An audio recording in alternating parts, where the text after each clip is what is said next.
Hello, my name is Janine Jeffers-Wolf, and I'm a near-at-home facilitator with Start Early. Joining me for this conversation is Leon Nieswag, Michelle Harvey, and Quen Zora, some of our wonderful near-at-home facilitators. We are honored to provide this short introduction to near-at-home facilitated learning, why we created facilitated learning, how it is different from other professional development courses, and how it might be useful for you in your home visiting practice. Before we begin today, I want to talk about safety. Anytime we discuss ACEs, we are talking about trauma. Everyone has a trauma story, whether it is trauma with a big T or a little t. And right now, our whole world seems unsafe and unpredictable. I want to normalize the internal reactions and external behaviors that may arise when we are talking about trauma, even if we don't discuss specific details. Some of you may start looking at your phone or choose to leave. Some of you may fall asleep, get bored, or start your grocery list. All of this is okay and are ways to keep yourself safe. Please do what you need to do to feel safe. Learning how to be safe, respectful, and effective while talking about the neurosciences with parents is a complex process that requires and deserves time and support. Most home visiting curriculums do not provide guidance on how to be safe, respectful, and effective in addressing trauma and ACEs with families. This is why we created Facilitated Learning, to provide skilled, reflective learning support that honors the unique needs of home visitors. Our facilitated learning process is very different from most training or professional development programs. Talking about childhood trauma stirs up feelings in all of us, whether ACEs are part of our life story or not. The processes and pacing of facilitated learning are guided by trauma-informed practices, adult learning principles, and infant mental health theory and practices. Our learning process is guided by facilitators who are relationship-focused, trauma-sensitive, and fluent in infant mental health concepts and processes. The facilitators model self-regulation, co-regulation, spacious listening, and reflective processes to walk with home visitors and supervisors through learning how to do a near-at-home visit. Implementation science guides the structure of the learning process, from a mutual exploration of fit and timing through to follow-up, reflective consultation to support home visitors as they integrate these new skills. Let's go deeper into what facilitated learning offers home visitors, starting with why we use the term facilitator instead of teacher or leader. Lee and Michelle? I love that question because I think so much of what we do as facilitators is we are just providing the space. It's really just an invitation to reflect on trauma and trauma integration and making sense of your story. So just that space, we just offer that space. We facilitate that space and that felt experience. I agree, and I think I like this idea of you own and you know your story. And with facilitated learning, what we're really doing is diving into people's own expertise. And so we're not necessarily teaching anything new, but helping people to think about and reflect on what their story means to them and what how that translates into their own practice. And that's not something that I can just tell you, it's something that you already know. And together we sort of elicit this bigger meaning making for the work that we do. One of the things that's, I think, really unique about our facilitated learning process is we go deep into the theories and principles, and this idea of we're not the experts, we're here to learn from the home visitors. And we share what we do know, but it's a mutual exploration process. That's part of our equity and social justice lens.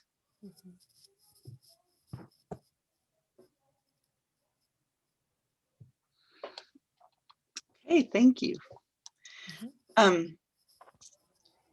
We also found that home visitors also have ACEs. We discovered that our home visitors and home visiting supervisors have experienced ACEs more often than the general population. And they've accumulated ACEs at about twice the rate of the general population. We learned this as part of a McVie Innovation Grant in Region 10, Alaska, Idaho, Oregon, and Washington. This funding allowed us to be able to develop and refine near-at-home facilitated learning, along with several layers of evaluation, including a workforce study. And the study confirmed our assumption that home visitors are not different from the families we serve.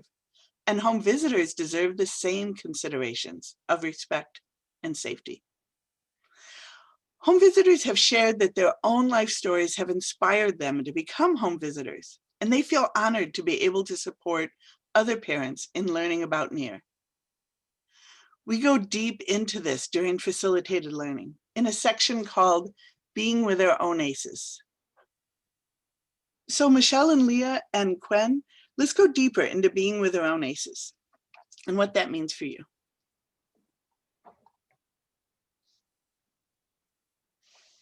I think this is another exciting opportunity, and it's pretty new in the field to think about, again, using our social justice lens. We're not better than anybody else. And so how do we bring our own humanity, our own ACEs into the home visiting relationship without violating professional boundaries?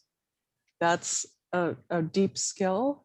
And it also really changes the power differential between the family and the home visitor when the home visitor learns a safe way of helping the parent know that you're not in this alone. Mhm.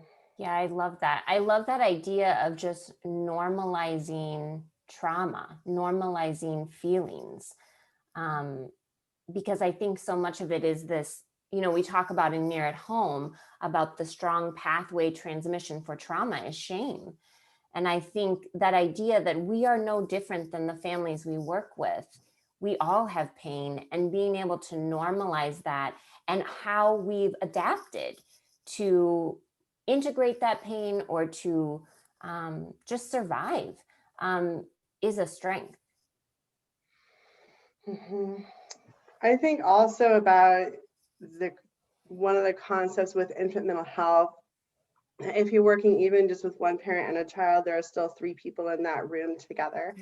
And we're bringing our history and we're bringing our lenses and we're bringing our stories into that home visit just as much as what we're seeing unfold in front of us. And so my experience home visiting a certain family is going to be very different than, say, Leah's experience visiting that family, because we each bring our own unique history, our own strengths, challenges into that visit and into that relationship.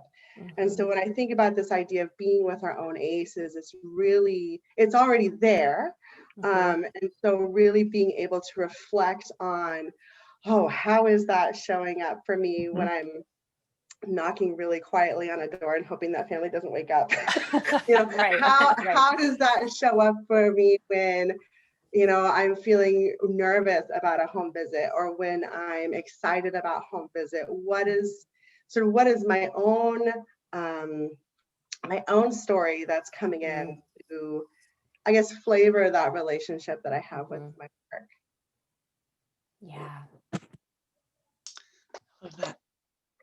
Yeah, it just makes me think of how, that's connection, right? When we are connected with ourselves, our story, not that we have to have our stuff figured out. That's not the point of it. It's just being aware and being tender and having compassion with ourselves. And then in thinking of the parallel process, how that goes to the program, the home visitor, and down to the baby and the parent, I love that, Michelle.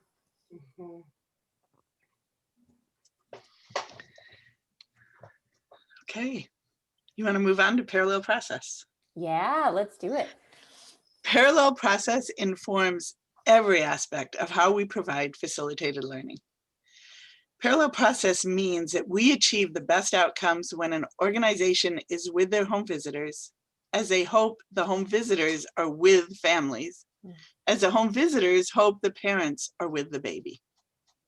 Our goal during facilitated learning is for the facilitator to provide the home visitor with a felt experience of how we hope the home visitor can be with the parents, assuring safety, being respectful, offering choice, offering information, allowing time and space for reflection, and always closing with hope and resilience.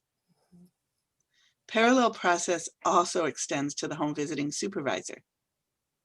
Through the McVie Innovation Grant, we also learned the most unexpected and critical sign of readiness for learning near at home was adequate reflective supervision and support for the supervisor. So our facilitators support the supervisor with one-to-one reflective consultation throughout the 6 months or more of facilitated learning. What else is important to talk about the facilitated learning process? I think the thing that comes to mind for me, I was thinking of the word slow, but just pacing, that we are not, you know, I almost parallel it to development. You necessarily can't rush development. Like everyone is gonna, we really as facilitators, we really work to understand where everyone's at, where the supervisor's at, where the home visitor's at, where the agency's at, and really work to meet those needs. We're in no rush to, it's not like a typical training, like let's get it done in 3 months. You know, we want to be attuned to everyone's needs, just as a home visitor would be to a parent on a visit and a parent to a child. So I think that comes to mind for me.